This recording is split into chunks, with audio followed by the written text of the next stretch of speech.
আসসালামু আলাইকুম বন্ধুরা, টকঝাল মিষ্টি নাটকটির দ্বিতীয় পর্ব কত তারিখে আসবে, কী বারে আসবে এবং টকঝাল মিষ্টি নাটকটি দ্বিতীয় পর্বে কি ঘটতে চলে, এই নাটকটি দ্বিতীয় পর্ব সবার আগে দেখতে পারবেন আজকের এই ভিডিওটি আপনাদেরকে সবকিছু জানিয়ে দেওয়া হবে। তাই কেউ স্কিপ না করে ভিডিওটি সম্পূর্ণ দেখার জন্য অনুরোধ রইল। ভিডিওটি সবাই সম্পূর্ণ দেখুন। প্রথমেই বলা যাক এই নাটকটির দ্বিতীয় পর্বে আবার কি ঘটতে চলে। এই সময় নেব না, খুব সংক্ষেপে আপনাদেরকে বুঝিয়ে দেয়। তার আগে বলি, পরিগ্রামের এমন সব নাটকগুলোর আপডেট যারা পছন্দ করে থাকেন তারা চাইলে আমাদের এই ইউটিউব চ্যানেল সাবস্ক্রাইব করে আমাদের পরিবারের একজন সদস্য হয়ে যেতে পারে। প্রথমেই বলা যাক নাটকটির দ্বিতীয় এপিসোডে কি ঘটেছে। বন্ধুরা, আপনার টকঝাল মিষ্টি নাটকটি এত বেশি পছন্দ করেছেন এটা বলার। টকঝাল মিষ্টি নাটকটি দ্বিতীয় পর্বে সালমা টনির হাতের আংটিটি দেখে আশ্চর্য হয়ে যায়। সালমা বুঝে উঠতে পারে না টনির হাতে আংটিটি কিভাবে আসলো এবং মনে মনে এটা ভেবে নেয় যে তার ভালোবাসার মানুষ, ভালো লাগার মানুষটা কি আসলেই টনি। টনির সাথে সে যেটা করেছে সেটা যদি সকলে জানতে পারে তাহলে সালমার বিপর্যয় ঘটবে। এই ভয়ে আসল সত্যি প্রকাশ করে না। টনি যে সালমার ভালোবাসার মানুষ, টনির সাথে সে যেটা করেছে মোটেও ঠিক করে নাই। পরবর্তীতে সালমা তার নিজের দোষ বুঝতে পারে এবং সকল দোষ স্বীকার করে নেয়। টনির কাছে ক্ষমা প্রার্থনা করে এবং ভালোবাসার হাত বাড়িয়ে দেয় এবং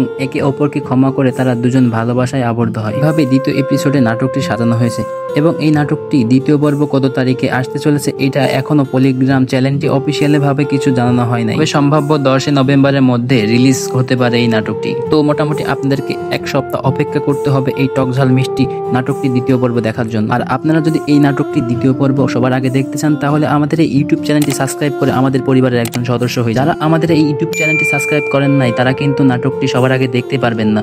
তাই এই নাটকটি দ্বিতীয় পর্ব সবার আগে দেখার জন্য আগ্রহী যারা, তারা আমাদের এই ইউটিউব চ্যানেলটি সাবস্ক্রাইব করে আমাদের প্রতি ভালোবাসার হাত বাড়িয়ে। আজকের মতো ভিডিওর আপডেটটি এখানে শেষ করছি। আল্লাহ হাফিজ।